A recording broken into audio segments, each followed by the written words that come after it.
Comme j'ai déjà beaucoup parlé de Zemmour dans les vidéos précédentes, si je veux résumer le rôle de Zemmour, eh ben c'est simple, c'est que Zemmour, c'est l'anti-BHL. Pour reprendre une expression de Lampedusa, là, de l'auteur du Guépard, c'est tout changer pour que rien ne change. Se vogliamo che tutto rimanga com'è, bisogna che tutto cambi. Mi sono spiegato. C'est-à-dire que les gens sont excédés par, on va dire, l'idéologie BHL.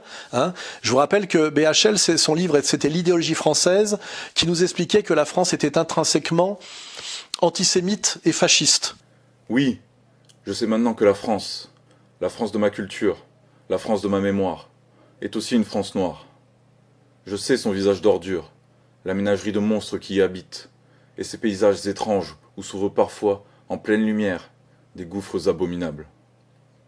Je sais sa voix d'outre-brume, grinçante, meurtrière, et qui sonne si juste, pourtant, je les assédie, le plus incomparable de nos patois.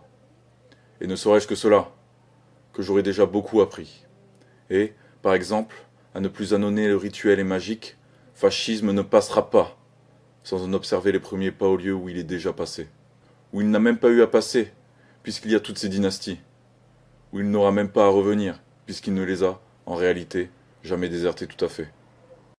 Donc ça consistait à insulter le peuple de France, à le traiter de raciste, de collabo et de colon. Et aujourd'hui que les Français sont excédés, Zemmour arrive avec son nouvel opus qui s'appelle Destin français, pour nous expliquer qu'en fait la France est intrinsèquement juive et sioniste. Israël a été pendant des siècles le modèle de la France. La France devient à son tour le modèle d'Israël. Mais leur temporalité se désaccorde.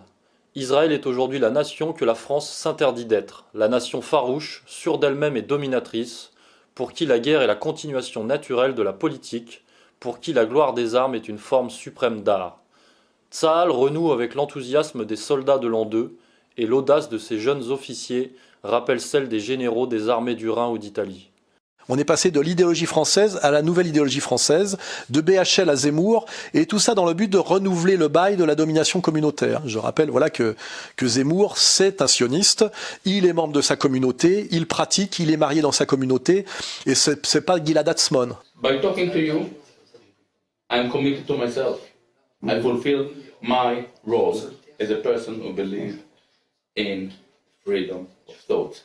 I think that the most important thing, the most important aspect of Western culture, as I see it, is the Athenian ability to discuss things openly. Aletheia.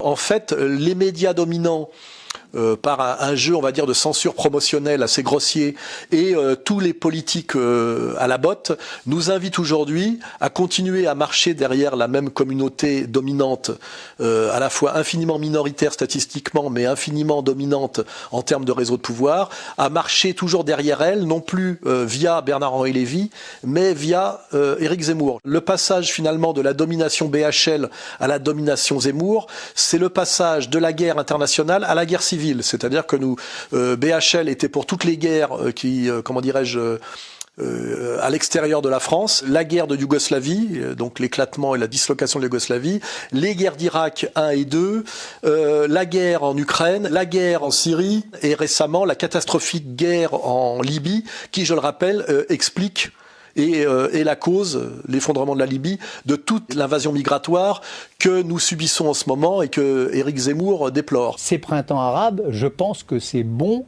pour Israël. Et Zemmour, lui, travaille à la guerre civile, puisqu'il dit que la France est un pays de guerre civile, que nous n'échapperons pas à la guerre civile. Si on voulait résumer l'histoire de la France, c'est l'histoire des guerres civiles. Et que cette guerre civile aura évidemment lieu entre Français de souche chrétiens, auxquels il s'associe bien évidemment, très légitimement, et Français musulmans, et que d'ailleurs le logiciel profond de la France depuis les Gaulois, vous le savez avec la guerre des Gaules de César, c'est la lutte des Gaulois contre les musulmans, hein, vous le savez très bien. Clovis, le mérovingien, avait fait du peuple franc le plus puissant d'Occident. Son lointain successeur, Charlemagne, héritier de la nouvelle dynastie des Carolingiens, avait combattu victorieusement les Sarrasins, les ennemis mahométans. C'est dans la chronique relatant la victoire de Charles Martel à Poitiers en 732 contre les Arabes que le mot Europe fut inscrit pour la première fois dans un texte. L'Europe médiévale comprend qu'elle est avant tout chrétienne parce qu'elle refuse de devenir musulmane. Les Francs, de Charles Martel à son petit-fils Charlemagne, tirent leur gloire et leur domination sur l'Occident de ce qu'ils prirent victorieusement la tête du combat contre l'islam. Éric Zemmour, Destin français.